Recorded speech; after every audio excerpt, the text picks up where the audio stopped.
नमस्ते मित्रों, ओशो जगत में आपका स्वागत है। मित्रों, आज मैं आपसे अपना अनुभव शेयर करूँगी। मेरी ज़िंदगी में जो बहार आई, जो खुशी आई, जो आनंद मिला, वो आपसे शेयर करूँ, बांटूँ, ताकि आप भी आनंदित हों, आप भी अपना जीवन खुशी से जिए, आनंद से जिए, अपने मालिक बने। सभी जानते हैं कि हमारा शरीर 5 तत्वों से बना है। मन यानी बुद्धि हमने इधर उधर से जानकारियाँ हासिल की हैं, लेकिन हमारा मन अशांत है, क्योंकि जिसने भी जो भी लिया वही हमने डाल दिया अंदर। ये शरीर हमारा मंदिर है, परमात्मा इसी के अंदर विराजमान है। लेकिन हम बाहर मंदिर में जाते हैं, मंदिर में जो मूर्तियाँ बिठाई जाती हैं उनमें पहले प्राण प्रतिष्ठा की जाती है, उनमें प्राण फूके जाते हैं, उसके बाद लोग मंदिर की मूर्ति की पूजा करते हैं। और ये चलता फिरता ये परमात्मा ने जो मंदिर बनाया इतना सुंदर स्वस्थ, इसका तरफ हमने कोई ध्यान ही नहीं देते हैं। इसको हम परेशान कर रहे हैं, इसको दुखी कर रहे हैं। अरे मित्रों, जब दूसरों को भूखा रखना पाप है तो अपने को भी भूखा रखना, अपने को सताना भी तो पाप है। लेकिन इस तरफ हम ध्यान नहीं देते। शरीर से ज़्यादा हमारा मन बीमार है। मानसिक रोग बहुत सारे लोगों का है। ये मानसिक रोग क्यों है? क्योंकि हमने अपनी मालिकियत खो दी है। और वो मालिकियत हमें कैसे मिले, ये मेरे प्यारे सदगुरु ओशो ने मुझे बताया। मैं जितना उनका धन्यवाद करूं, उनका बहुत बहुत धन्यवाद कि जब मैं थी तब हरि नहीं, अब हरि है मैं नाही। प्रेम गली अति सांकड़ी, तामे दो न समाए। मित्रों, हम सब परमात्मा हैं, लेकिन ना जानने के कारण हम अपने आप को हीन भावना में, कहीं किसी बात में ऐसे अपने आप को दुखी करते रहते हैं। मित्रों, हम ये सोचते हैं कि हम चल रहे हैं। जब जन्म हमारे हाथ में नहीं है, मृत्यु भी हमारे हाथ में नहीं है, तो बीच का भी हमारे हाथ में नहीं है। ये हम क्यों भूल जाते हैं? हम जैसे परमात्मा चला रहा है चल रहे हैं। हम परमात्मा के ज्ञान द्वारा हम इस परेशानी से बच सकते हैं कि जो होना है वो होके रहेगा, और हो रहा है। आप भी देख लीजिए पीछे। लेकिन हम इस ज्ञान के द्वारा हम अपने आप को परेशानी से बचा सकते हैं। वो कैसे बचेंगे? वो हमने अपने मालिक बने। अपने मालिक बनने के लिए हमें कुछ, जैसे हम शरीर की बाहर की भौतिक चीज़ें प्राप्त करने के लिए हम स्कूल जाते हैं, पढ़ाई करते हैं, ऐसे हमें आत्मा की तो कोई पढ़ाई नहीं की, आत्मा के बारे में तो कुछ जाना ही नहीं है। पहले समय में गुरुकुल में जाते थे, राम कृष्ण वगैरह हैं, ये सब गुरुकुल में जाते थे, तो उन्होंने वो आत्म दीक्षा भी ग्रहण करते थे। आज आधुनिक जगत ये बहुत अच्छा है, ये बहुत ही प्यारा जगत है। पहले से ज़्यादा सुख सुविधाएं हैं, बहुत अच्छा जगत है। लेकिन हमारे वो दृष्टि मिले तब। अब जैसे कि कोई हमारे घर कोई चीज़ लेके आया, कोई मेहमान आता है, वो फल लेके आता है, अगर हमें नहीं चाहिए तो हम उसको वापस करेंगे, तो वो क्या करेगा? वापस ले जाएगा। इसी प्रकार अगर हमें कोई गाली दे रहा है, अगर मुझे वो गाली नहीं चाहिए तो मैं क्या करूँगी? उसे वापस दूँगी, वो वापस ले जाएगा। लेकिन ये मालिकियत आए कैसे मेरे अंदर? ये तो मालिकियत आ सकती है, हम जान सकते हैं इसको, क्योंकि हर कोई अपने अपने मनो अनुसार बोलता है। हर कोई की अपनी समझ है।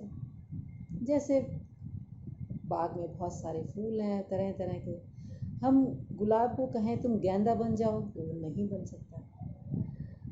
अगर उसको बनाने की कोशिश करेंगे तो वो ना गेंदा बनेगा ना गुलाब बनेगा, कुछ भी नहीं बन पाएगा, दुखी हो जाएगा। इसी प्रकार हम एक दूसरे की तरह बनने की कोशिश कर रहे हैं। कोई पिता की तरफ बनने की कोशिश कर रहा है, कोई बुद्ध की तरफ बनने की कोशिश कर रहा है, कोई महावीर की तरह, कोई रामकृष्ण की तरह। हम किसी की तरह बनने की कोशिश क्यों करें? हम जैसे स्वयं हैं स्वयं ही क्यों ना बनना है? हम स्वयं ही बन जाएं, वही बहुत है। उसी में परमात्मा इतना प्यारा है, रोज नई चीज़ बनाता है। जिस चीज़ को एक बार बना दिया वो दोबारा पुनरुक्ति नहीं करता। इसीलिए इतना भ्रम फैला है, इतना ब्रह्मांड इतना बड़ा है, अनंत है। वैज्ञानिक कहते हैं कि 50,000 से ज़्यादा पृथ्वियाँ हैं। पता नहीं हमारा जन्म फिर कहाँ हो। प्रभु ने कृपा करके ही मनुष्य जन्म दिया है, तो इसका सदुपयोग क्यों ना करें हम। मित्रों, हमारा बड़ा सौभाग्य है जो हमें ये मनुष्य देह मिली है। लेकिन मनुष्य देह मिली है तो इस मनुष्य शरीर को बनाया कैसे बना है, मैं कौन हूँ, कैसे अपने को जानूँ, इस पर हमारा ध्यान नहीं है। हम बाहरी चीज़ें ठीक करने में लगे हैं। मित्रों, बाहरी चीज़ ठीक करने की ज़रूरत नहीं है। बाहर अपना आप ठीक हो जाएगा जब हम भीतर को ठीक करेंगे। भीतर अपने मन को कैसे ठीक करें? मन या तो अभाव में या प्रभाव में जीता है, क्योंकि मन का स्वभाव है। मन हमें तर्क वितर्क देता रहता है। मन की इच्छाएं हैं, आप एक चीज़ की इच्छा पूरी करोगे दूसरी खड़ी हो जाती है, तीसरी खड़ी हो जाती है। ऐसी इच्छाओं का कोई अंत नहीं है। और जो भी संसार से जाता है सब अधूरा ही जाता है। सिकंदर जैसे लोग भी यूं ही चला जाता है। तो ऐसा क्या था जो महात्मा बुद्ध बने, जो गौतम सिद्धार्थ थे, तो वो इतना सब कुछ होने के बाद राज वैभव वगैरह सब कुछ था, अपने एक दिन के पुत्र को छोड़ करके जंगल में चले गए। क्यों? ऐसा क्या था? क्योंकि उन्होंने सोचा जब मानव जाति इतनी दुखी है तो हमारा कुछ करते हुए सारा संसार हमारा परिवार है, और सभी लोग दुखी हैं। दुख किसी को कोई देना नहीं चाहता, फिर भी दुख देते हैं। वो देते नहीं है मगर उनसे दिया जाता है, क्योंकि जो हमारे अंदर भरा है वही हम बाहर देंगे। तो वो हम सुखी कैसे हों, हम अपने आप को सुखी कैसे बनाएं जब मैं खुद सुखी बनूंगी। स्वार्थ, हमने स्वार्थ का मतलब भी गलत निकाल लिया। स्वार्थ का मतलब कि स्वयं का अर्थ, मैं स्वयं का अर्थ जानूं। स्वयं का अर्थ, स्व माने आत्मा, अर्थ मतलब मैं स्वयं का अर्थ जानूं, इससे बना है स्वार्थ। लेकिन आज लोगों ने इसका मतलब गलत निकाल लिया कि स्वार्थ का मतलब भी गलत निकाल लिया, आप सब जानते हैं। तो ये जीवन बहुत ही प्यारा है, बहुत ही अच्छा है। हमें दृष्टि मिले, वो दृष्टि कैसे पाएं? क्योंकि हम जो भी चीज़ देखते हैं उसका हम एक ही पहलू देख पाते हैं आँखों से। वो हमारी अंतर्दृष्टि कैसे खुले जो कि हम चीज़ को आर पार देख सकें, जो कि हमारे जीवन में से कलह कलेश खत्म हो जाए, जो उस आनंद को, उस सच्चिदानंद स्वरूप को मैं पाऊं। क्योंकि मैं वो हूँ लेकिन मैं जानती नहीं हूँ। मैं इस शरीर को जब तक ये खोल, जैसे कि बीज हम अंकुरित होता है तभी उसकी खोल टूटती है। ये मनुष्य एक परमात्मा का बीज है। इस बीज को कैसे अंकुरित किया जाए? इस बीज को दुख वो हमें मांझता है, जगाता है, तोड़ता है। तो कबीरदास जी ने तो कह भी दिया यहाँ तक कि सुख के माथे सिल पड़े जो नाम हृदय से जाए, बलिहारी व दुख की जो पल पल नाम रटाए। तो वो नाम कौन सा है? वो कौन है जो भीतर है मेरे, जिसने इस शरीर धारण किया है, जो बार बार आता है, बार बार मिट जाता है, फिर आता है। मैं ऐसा क्या करूं जो मेरे को इस शरीर से छुटकारा, इस शरीर ये हमारी कैद है, इस पिंजरे से मैं कैसे आज़ाद हो जाऊं? आपने सुना होगा परमहंस। ये परमहंस क्या होता है? ये परमहंस यही होता है जिसका, जैसे हमारे शरीर में ये स्वाद सात चक्र होते हैं, हम ये भी नहीं जानते कि 10वां द्वार हमारे यहाँ होता है। ये 10वें द्वार से जो हमारा प्राण निकल जाए, हम भी एक कमल की तरह एक फूल हैं, एक फूल की भांति मनुष्य का भी फूल खिलता है। वो फूल हम कैसे बने, अपनी अपनी ऊर्जा को ऊपर कैसे उठाएं। हम नाभि से नीचे जीते हैं, नाभि से ऊपर कैसे उठें। जैसे नीचे तो पानी बहाने के लिए हम नल खोल दिया, पानी बह रहा है, लेकिन ऊपर चढ़ाने के लिए हमें मोटर की आवश्यकता पड़ेगी, शक्ति की आवश्यकता पड़ेगी। इसी प्रकार हमें ऊपर अपनी ऊर्जा को चढ़ाने के लिए, अपनी चेतना को जागृत करने के लिए हमारे अंदर जो दीवा है, जो एक बुद्ध कहते हैं अपोदीप भाव उनका, तो हम अपना दीवा खुद जलाएं। क्योंकि हम किसी दूसरे से कब तक सलाह लेते रहें, क्योंकि सभी सोए हुए हैं, सभी एक दूसरे से पूछ के अपना काम चला रहे हैं। तब तक कभी दुख कभी सुख, उसमें हम भटकते रहते हैं, कभी रो रहे हैं, कभी खुश हो रहे हैं। तो इससे हम छुटकारा कैसे पाएं, जो कि हम देखने वाले बन जाएं। परमात्मा कहते हैं, ओशो कहते हैं, मैं सिर्फ दृष्टा हूँ, मैं सिर्फ देखने वाला हूँ कि ये क्या हो रहा है, ये परमात्मा का खेल चल रहा है। इस जीवन को मैं खेल कैसे समझूं, वो दृष्टि मुझे कैसे मिले, मैं अपना मालिक कैसे बन जाऊं। मैं अपना मालिक हूँ कि मुझे क्या अंदर ग्रहण करना है, क्या नहीं करना है। जैसे मुझे भोजन करना है, जो मेरी रुचि है वही ग्रहण करूँगी तो मुझे अच्छा लगेगा। इसी प्रकार मैं अपने कानों से भीतर क्या ले रही हूँ, अपनी आँखों से भीतर क्या ले रही हूँ। हमारे जो आहार हैं, अंदर हमें क्या लेना है जो कि हमें सुपाच्य है। हम भोजन अधिक कर लेते हैं तो हमारी सारी ऊर्जा भोजन पचाने में लग जाती है। तो वो जागृत कैसे हो? अगर हम जागें तो हमारे भीतर संतुलन आने लगेगा, हमारा भोजन भी सुपाच्य हो, स्वादिष्ट हो, सम मात्रा में हो, ताकि हमारा भोजन हमारे शरीर को भी स्वस्थ करे और हमारे मन को भी स्वस्थ करे, हमें स्वाद का भी आनंद आए। इतनी सुंदर दुनिया है, इतना सुंदर प्रभु ने जगत बनाया है। ये परमात्मा का साकार और निराकार रूप है। इसको जानने के लिए हमें परमात्मा ने शरीर दिया है, लेकिन हम पशु तुल्य जी रहे हैं क्योंकि हमारे अंदर 5 विकार हैं।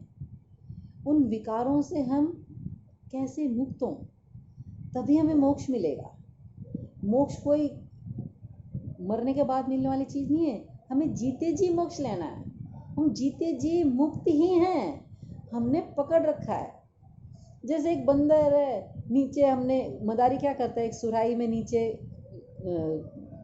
ज़मीन में एक सुराही दबा देता है, उसमें एक चने डाल देता है, बंदर लेता है और उसमें मुट्ठी से चने निकालता है, लेकिन वो चने को नहीं छोड़ता और सोचता है कि चने को बाहर निकालूंगा, लेकिन वो निकलने नहीं है क्योंकि सुराही का मुंह छोटा है, मुट्ठी बड़ी हो गई है। मदारी क्या करता है, उसके डंडा मारता है हाथ पे और बंदर को मान लेता है। तो इसी प्रकार हमने खुद ने दुख पकड़े हुए हैं, हमने खुद ने बहुत सारी बातें ऐसी पकड़ रखी हैं जो हमें, हमारे लिए ठीक नहीं। कोई भी चीज़ आप पकड़ लेते हैं तो हम परेशान हो जाते हैं। मुट्ठी थोड़ी देर बांध के रखेंगे तो हम परेशान हो जाएंगे और जैसे ही खोलेंगे, क्योंकि बंधना मेरा स्वभाव नहीं है, खुलना बहना मेरा स्वभाव है। हम स्वभाव में नहीं जी रहे हैं, हमारा स्वभाव है आनंद में रहना, क्योंकि मैं परमात्मा का बीज हूँ, परमात्मा का अंश हूँ। कि अंश अंशी से मिलना चाहता है। जैसे हम मिट्टी का एक पत्थर ऊपर फेंकते हैं तो वो तुरंत नीचे आता है, क्योंकि वो मिट्टी का अंश है। जो पत्थर है वो मिट्टी का अंश है। पानी का स्वभाव है बहना, पानी का स्वभाव नीचे, आप कहीं भी पानी डाल दिए पानी ढलान में चला जाएगा। अग्नि का स्वभाव है ऊर्ध्वगामी, अग्नि को आप कैसे भी जलाएं तो अग्नि ऊपर को ही जाएगी। इसी प्रकार परमात्मा हमारे को हर चीज़ दे रहा है, हर प्रकार से सब कुछ दिया है। हम कभी उसका धन्यवाद नहीं करते। हमें सब कुछ फ्री में दिया उस मालिक ने। ये जीवन एक तोहफा है, एक सुंदर गिफ्ट दिया है प्रभु ने, उसका शुक्रिया अदा करना चाहिए। लेकिन शुक्रिया हम जब करेंगे जब हमें सच में भीतर से आनंद आएगा, क्योंकि झूठ तो हम नहीं बोल सकते ना। प्रभु तो सब कुछ जानने वाले हैं, सब कुछ मैं स्वयं ही हूँ परमात्मा। वो मैं स्वयं ही परमात्मा हूँ, तो मैं जानूँ कैसे उस परमात्मा को? हम सब परमात्मा हैं, सारे हम मित्र हैं, कोई शत्रु नहीं है। लेकिन मेरे भीतर ही अगर जब काम, क्रोध, लोभ, मोह, अहंकार होते हैं, क्योंकि जो मैंने अंदर है वो कचरा तो मैंने निकाला नहीं है, तो वो ही मेरे भीतर से सामने फेंकता है, वही मुझे दिखाई देता है। सभी मनुष्य हैं, हमने सब ने अपने रिश्ते बनाए हैं। अब इन रिश्तों को हम प्रेम पूर्वक कैसे जिएं, तो ये हमें विधि सीखनी होगी। ये सदगुरु ओशो ने बताई है, बहुत प्यारी उनकी ध्यान की 112 विधियाँ दी हैं उन्होंने। सदगुरु ओशो की इतनी करुणा है, इतना दया है, इतना प्रेम है उनका, कि उनके लिए जितना कहूँ कम है। ये जीवन ही कम है उनके लिए। लोग वैसे कहते हैं ओशो ऐसे हैं, ऐसे वैसे हैं। अरे ओशो बहुत प्यारे हैं, ओशो को जानने के लिए ऊंचे उठना पड़ेगा। अब जैसे अर्जुन और कृष्ण का गीता में संवाद है, अर्जुन ने कृष्ण जी को जाना ही नहीं, तभी तो इतने सवाल कर रहा है। इसी प्रकार हम भी जाने कि ओशो क्या हैं, उनको जाने, उनको सुनो, ओशो को सुनो, ओशो को गुनो, ओशो को पियो, ओशो को खाओ, ओशो के साथ आनंद में नाचो। मित्रों, बहुत प्यारा जीवन है ये, बहुत सुखमय आनंदमय है ये जीवन। ये शरीर परमात्मा का मंदिर है। इस मंदिर को स्वच्छ कैसे करें? इस मंदिर को ओशो बताते हैं कि आप मेडिटेशन करो। एक ओशो का डायनेमिक ध्यान है, उससे हमारी ये सब दबी हुई चीज़ें निकालने की विधियां हैं। और जैसे हम कुआं खोदते हैं, तो पहले कुआं खोदने में मिट्टी, कंकड़, पत्थर सब आते हैं, बाद में लास्ट में पानी आता है। ऐसे ही वो अमृत है, समझ लो। तो ऐसे ही मैं अमृत पुत्र हूँ, मैं स्वयं अमृत हूँ, लेकिन उस अमृत को जानूँ कैसे? अभी तो हम खान पान और दिखावे में लगे हुए हैं, हम बाहर की चीज़ों में लगे हुए हैं। अरे ये सब दूसरे उनकी मान बढ़ाई से होता क्या है? मैं स्वयं, जिसने परमात्मा जो हमें चुन ले, जो परमात्मा के हम हो जाएं, वो है मान बढ़ाई, वो है परमात्मा जिसने दिया ही ये सब कुछ, हमें मान दिया उसने, इतना सम्मान दिया उसने। उन लोगों के मान बढ़ाई में ना फंसें। अपने भीतर मान, जो अपने अंदर, अपनी आत्मा से हम नजरें मिला सकें, अपने से नजरें मिला सकें, वो जीवन जिए हम। वो आनंद जीवन जिए कि मैं अपने भीतर क्या हूँ, जो अपने से नजर मिला सकूं, परमात्मा से नजर मिला सकूं। ओशो एक प्रैक्टिकल, एक साइंस की रीति से ध्यान बताते हैं। ओशो कहते हैं ध्यान एक स्नान है हमारा, जैसे शरीर का स्नान करते हैं, ऐसे ही ध्यान हमारी आत्मा का स्नान है। हमारी आत्मा के चारों तरफ ये मन रूपी लहरें हैं, जो हमें कभी बनाता है, कभी बिगाड़ता है, कभी रुलाता है, कभी हंसाता है। इस मन को कैसे हम देखने वाले बन जाएं, कैसे दृष्टा बन जाएं, ये विचारों की आवाजाही कैसे कम हो जाए। विचार हमारे तभी आए जब हमें ज़रूरत हो। कई लोगों को देखती हूँ, किसी का हाथ हिल रहा है, किसी का अंगूठा हिल रहा है, कोई नाखून उतर रहा है, कोई कुछ कर रहा है, मतलब उनको होश नहीं है कि हम क्या कर रहे हैं। तो ऐसे ही हमारा मन जब हमें ज़रूरत हो तभी आए हमारे पास। बाहर से कोई हमें क्या दे रहा है, हम वही लें जो हमारा ज़रूरत है, नहीं ज़रूरत है तो उसे वापस दे दो। तो ये जग है, सभी अपनी अपनी यात्रा में चल रहे हैं। ये क्यों है, एक लाइन में सब खड़े हैं और सभी को अपने अपने यात्रा पूरी करनी है और प्रभु में विराम करना है। जैसे बूंद सागर में समा गई या सागर बूंद में समा गई, वो हमें भी मतलब कि मिट जाना एक दिन।